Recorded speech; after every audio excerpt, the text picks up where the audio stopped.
इस कार्यक्रम के पुण्यार्चक हैं गुरु भक्त परिवार श्री वीरेंद्र कुमार जैन, पुत्र श्री आनंद कुमार जैन, श्री निर्मल कुमार जैन, पौत्र Vedant Jain, 4/142, Baluganj, Agra, Uttar Pradesh. Firm Vardhman steel Agra, JVN metals Agra एवं वेदांत फैब्रिकेशन आगरा, धौलपुर। आप सभी जानते हैं कि सुख परलोकगामी नहीं है। जो सुख अभी भोग रहे हैं वो परलोक में साथ जाने वाला नहीं है, पर जो धर्म है वो परलोकगामी है। पूछना चाहती हूं कि आप किसके लिए पागल हैं, सुख के लिए या धर्म के लिए? अंतरात्मा से जवाब दीजिएगा। अंदर से मन कहता सुख चाहिए हमें, तो धर्म की बाद में सोचेंगे। दूसरा प्रश्न है हमारे सामने, दुख परलोकगामी नहीं है। दुख परलोकगामी नहीं है, पर पाप परलोकगामी है। आपको किसके प्रति तिरस्कार है, दुख के प्रति या पाप के प्रति? बिल्कुल नहीं, दुख के प्रति तिरस्कार का भाव है। अगर सच में पाप के प्रति तिरस्कार का भाव होता तो आप पाप को छोड़ देते, पाप को अपनाते नहीं, निश्चित बात है। पर यह सच है कि जैसे पैसे से अनेकों वस्तुएं मिल सकती हैं, जो आपको चाहिए पैसे से सब कुछ वो मिल सकता है, लेकिन धर्म से क्या नहीं मिल सकता ये पूछिएगा। धर्म से सुख भी मिलता है, धर्म से पुण्य भी मिलता है, धर्म से गुण मिलता है, धर्म से गुण प्रकट होते, धर्म से प्रसन्नता मिलती है, धर्म से परमानंद मिलता है और धर्म से शाश्वत सुख मिलता है। और क्या चाहिए?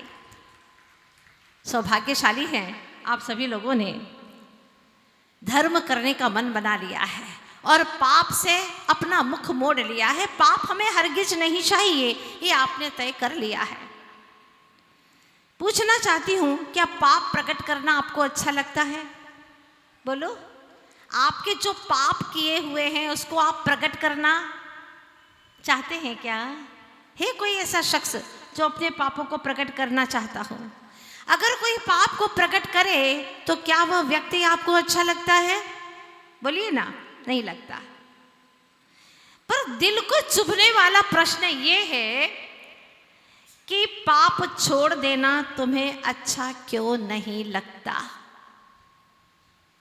जब पाप प्रकट करना अच्छा नहीं लगता, पाप जो प्रकट कर दे वो व्यक्ति अच्छा नहीं लगता, तो प्रश्न ये है कि वह ऐसा पाप तुम्हें छोड़ देना, हमेशा के लिए मिटा देना अच्छा क्यों नहीं लगता है? प्रश्न ये है।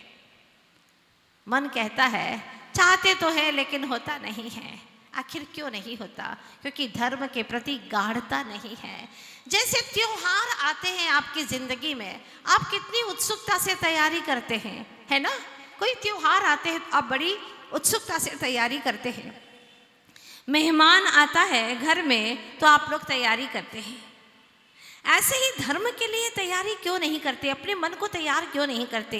बच्चों की एग्जाम आती है वो पहले से तैयारी करते हैं, बिटिया की शादी आती है तो आप पहले से घर में तैयारी करना शुरू कर देते हैं। पर्वराज पर्युषण आया है, उसके लिए कोई तैयारी नहीं। बोलिए ना, यहाँ के ग्वालियर के लोग तो कह रहे हैं माता जी इस बार तो बड़ा उल्लास है, अति उत्साह है, वर्षों में ऐसा हमने पर्वराज पर्युषण नहीं किया। जो आज पहले दिन ही हमें इतना अच्छा लगा तो 10 दिन में न जाने कितना अच्छा लगने वाला है। अभी तो पहला सत्र है, दिन में 3 सत्र होंगे, कितना अच्छा लगने वाला है। सच बात है, हमारे आचार्य भगवान कहते हैं ऐसे पर्व किसी सौभाग्यशाली के जीवन में आते हैं। त्योहार तो पापियों के जीवन में भी आते हैं, तन को सजाने के लिए, पर चेतन का श्रृंगार करने के लिए ऐसे महापर्व किसी सौभाग्यशाली पुण्यशाली के जीवन में आते हैं। ये एक एक चेहरे जितने भी बैठे, सबके सब पुण्यशाली चेहरे बैठे हुए हैं। अगर आपने पुण्य नहीं किया होता तो आज भगवान जिनेंद्र देव की आराधना करने के लिए शिविरार्थी बन करके कितने दूर दराजों से लोग यहाँ तक आए हैं, ये भावना लेकर के आए हैं। वास्तव में यह आपकी भावना सराहनीय है, अगले भव में परम सुख का रिजर्वेशन कराने वाली है। आचार्य भगवान कहते हैं पर्व भी कई तरह के हुआ करते हैं। एक शाश्वत पर्व होते हैं, दूसरा सामयिक प्रासंगिक पर्व होते हैं। और वो जो प्रासंगिक पर्व होते हैं, या यूँ कहना चाहिए कि सामयिक पर्व होते हैं, वह भी दो प्रकार के। पहले वे जो घटना से संबंधित होते हैं, दूसरे वे जो कि व्यक्ति से संबंधित होते हैं। जैसे घटना से संबंधित कहें तो रक्षाबंधन पर्व है, ये किसी घटना से संबंधित पर्व है। और अक्षय तृतीया है, वह भी किसी घटना से संबंधित है। होली का पर्व, वह भी किसी घटना से संबंधित है। ऐसे कई ऐतिहासिक घटनाएं भी हैं जिससे संबंधित पर्व मनाते, जैसे गणतंत्र दिवस, स्वतंत्रता दिवस, ये ऐतिहासिक है। अब इसमें जो व्यक्ति से संबंधित पर्व आते हैं, जैसे दीपावली, हमारे अंतिम शास्त्रा तीर्थंकर प्रभु महावीर स्वामी को निर्वाण की प्राप्ति हुई, इसीलिए हम सभी दीपावली पर्व मनाते हैं। और देखिएगा, रामचंद्र जी का जन्म हुआ तो रामनवमी मनाते, ये किसी व्यक्ति विशेष से संबंधित पर्व माना जाता है। ऐसा ही जैसे कि जन्माष्टमी, ऐसे ही जैसे कि महावीर जयंती, ये सब के सब पर्व किसी व्यक्ति के विशेष से संबंध रखते। तो ये पर्व जो हैं, जो घटना या व्यक्ति विशेष से संबंध रखते हैं, ये शाश्वत नहीं रहते, क्योंकि ये व्यक्ति के बाद में कोई और व्यक्ति आए तो फिर उनका नाम हो गया, ये नाम वहाँ से हट जाता है, उसे फिर भूल जाते हैं, बस ऐसे ही। किंतु कुछ जो शाश्वत पर्व होते हैं वो कभी भी मिटते नहीं हैं, जैसे पर्वराज पर्युषण महामहोत्सव, श्रावण कृष्णा प्रतिपदा से, श्रावण कृष्णा एकम से 49 डेज 49 दिन तक कुवृष्टि होती रही, 49 दिन तक। तो आज यह अंतिम दिन था, कुवृष्टि समाप्त हुई और सुवृष्टि का शुभारंभ हो गया। जो कुवृष्टि से सारी धरती चूर चूर हो गई थी, 1 योजन तक की, वृक्ष गिर गए, लोग मर गए, थोड़े से बचे जो विजयार्थ की गुफाओं में या गंगा सिंधु नदी की वेदिका के वहां पर छिपे रहे, या विद्याधर अथवा देवों के द्वारा उन्हें सुरक्षित रखा गया। वो कुछ जोड़े, कुछ युगल ही ऐसे रहे मनुष्य जो कि अपने जीवन को बचा पाए। आज के दिन जैसे ही शीतल शीतल सुवृष्टि होने लगी, सुगंधित वृष्टि होने लगी, जैसे ही सुवृष्टि होने लगी तो खुशबू आई और वो धीरे धीरे बाहर निकले। सारे मनुष्य आपस में कहते हैं, भैया उत्तम क्षमा, उत्तम क्षमा। देखो अपने वैर का, अपने कषायों का अंजाम देखा, सारे परिवार खत्म हो गए, घर बार खत्म हो गया, सब नष्ट हो गया, हम बचे हैं बहुत ही सौभाग्य से। तो सब जीव आपस में उत्तम क्षमा, उत्तम क्षमा, उत्तम क्षमा का भाव धारण करते हैं। यह आज का वह पहला दिन है उत्तम क्षमा का। क्षमा से ही धर्म की शुरुआत होती है। लेकिन क्षमा के पहले हमें गणेश चतुर्थी के पास में भी जाना होगा। इसके पहले का दिन कौन सा आता है? गणेश चतुर्थी का। हर मंगल कार्य के शुभारंभ में श्री गणेशाय नमः लिखते हैं ना आप लोग। क्या अर्थ है गणेश का? गणा नाम ईशः गणेशः, जो गणों का ईश है। गण मतलब क्या है? ऋषि, यति, मुनि, अनगार, ये 4 प्रकार के जो दिव्य देहधारी संत महामुनि मना है, भावलिंगी संत है, इनके जो शिरोमणि है, नायक हैं, उनके जो ईश हैं, 4 प्रकार के गण के ईश को गणेश कहते हैं।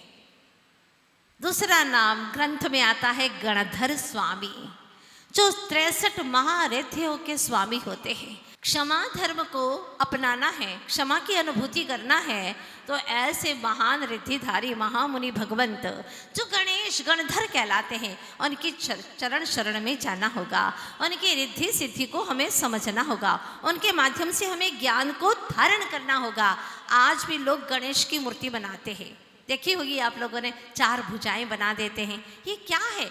किसका प्रतीक है? तो आचार्य भगवान कहते हैं कि जो गणेश जी की सूंड होती है लंबी, ये प्रतीक है कि तुम हमारे ज्ञान को छीन नहीं सकते। उनके पास में जो गणधर स्वामी के पास में ज्ञान होता है, कोई माई का लाल उनके ज्ञान को छीन नहीं सकता।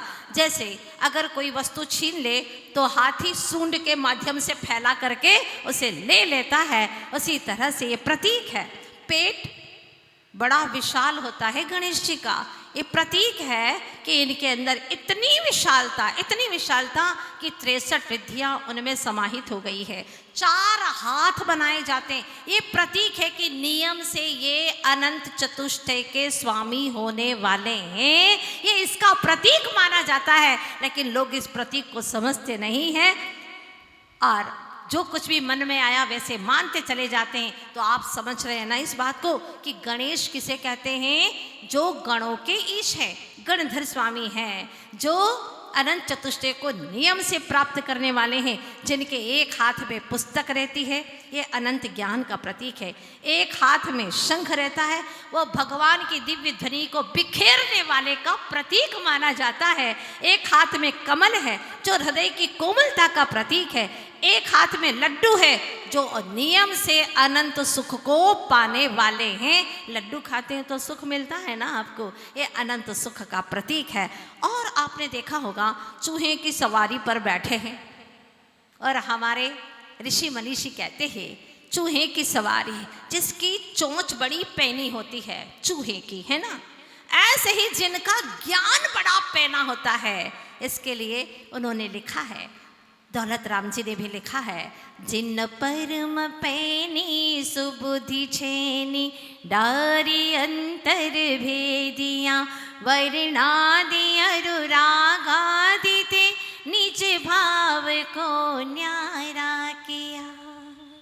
जिनकी ज्ञान रूपी पैनी छेनी, ऐसी पैनी छेनी है ज्ञान की कि जिन्होंने आत्मा को और शरीर को अलग कर दिया, आत्मा को और वर्णादि को अलग कर दिया, आत्मा को और राग द्वेष आदि विकारी भावों को अलग कर दिया।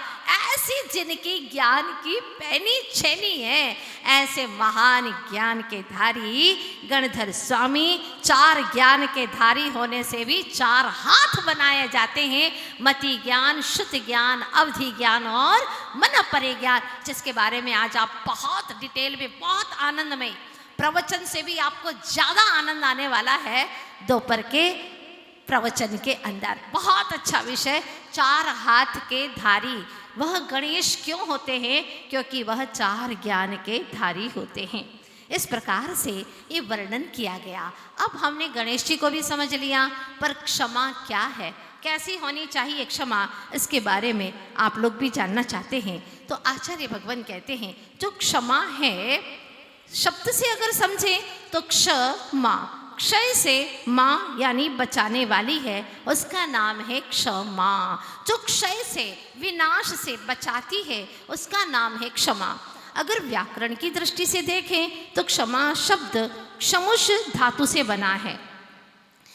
क्ष यानी गांठ, माँ यानी नहीं है। जिसके चित्त में किसी प्रकार की गांठ नहीं है, उसका नाम है क्षमा। अब वो गांठ हम कैसे निकालें? तो चलिए मैं आप सभी को ले चलती हूँ एक व्यक्ति के करीब में, उसके माध्यम से आपके जीवन में कैसे क्षमा है वो ज़रूर आपको समझ में आ जाएगा। वो व्यक्ति है जिसका नाम है बहुत प्यारा, अरहंत भगवान का दास, अरहंत भगवान का सेवक, उनका परम भक्त एक अरहत दास नाम का व्यक्ति है। नित्य प्रतिदिन मंदिर जाता है, पूजन पाठ करता है और इतने अच्छे से स्वाध्याय करता है कि सैकड़ों लोग उनके स्वाध्याय सुनने के लिए बैठ जाते हैं। सैकड़ों उनके भक्त हैं, शिष्य हैं, और वह नित्य प्रतिदिन भगवान की भक्ति करते हैं, स्वाध्याय करते हैं। सिर्फ शब्दों से नहीं, जीवन में भी उनके परिणामों का अध्ययन होता रहता है। जो अपने स्वभावों का, स्व परिणामों का अध्ययन करे, उसी का नाम है स्व अध्याय बराबर स्वाध्याय। अपने परिणामों का जो अध्ययन करे, निगरानी रखे, जांच करे, निरीक्षण करे, एनालाइज करे, उसी का नाम है स्वाध्याय। और वह निरंतर करते रहते। लेकिन उनके जीवन की एक बहुत जबरदस्त घटना घटी जो मैं आप लोगों के बीच में रखना चाहती हूँ। सुनेंगे आप लोग? इस घटना से आपका जीवन निश्चित बदलेगा।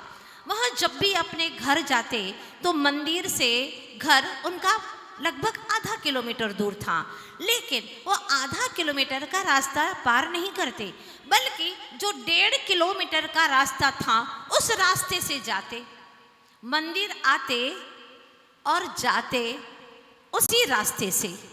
बात समझ में नहीं आती, आखिर इतना लंबा रास्ता क्यों काटते हैं? आधे किलोमीटर से पार हो जाते हैं ना, तो 1.5 किलोमीटर क्यों? कारण ये था, जब उस रास्ते से गुजरते तो एक महिला जिसका घर पड़ता था, वो जब भी वहाँ से अरहतदास गुजरते वो गालियाँ देना शुरू कर देती। उसका काम ही यही था, अरहतदास को देखना और गाली शुरू कर देना, अनाप शनाप गालियाँ देती। मैं तो बता नहीं सकती आपको कि क्या गालियाँ देती थी, लेकिन इतना ज़रूर कहूँगी कि शब्दकोश में जितनी भी गालियाँ हो सकती हैं सारी गाली उसने दे डाली। कोई गाली बची ही नहीं, इतनी गालियाँ उसने दे डाली। लगभग 10 वर्ष गुजर गए। एक दिन की बात है, सारे शिष्यों ने तय किया कि आज हम गुरु जी के साथ में ही घर जाएंगे और सब घर की ओर जा रहे थे। 1.5 किलोमीटर की लंबी दूरी तय करके जब जा रहे थे तो उन्होंने क्या देखा, उस दिन महिला चूल्हा पोत रही थी और चूल्हा पोत रही थी। जैसे ही चूल्हा पोत रही थी तो वो पोतला गंदा मिट्टी से भरा हुआ, जैसे अरहतदास आए उनके मुख के ऊपर दे मारा, मुख के ऊपर दे मारा। ये दृश्य जब उनके शिष्यों ने देखा वो तो आग बबूला हो गए।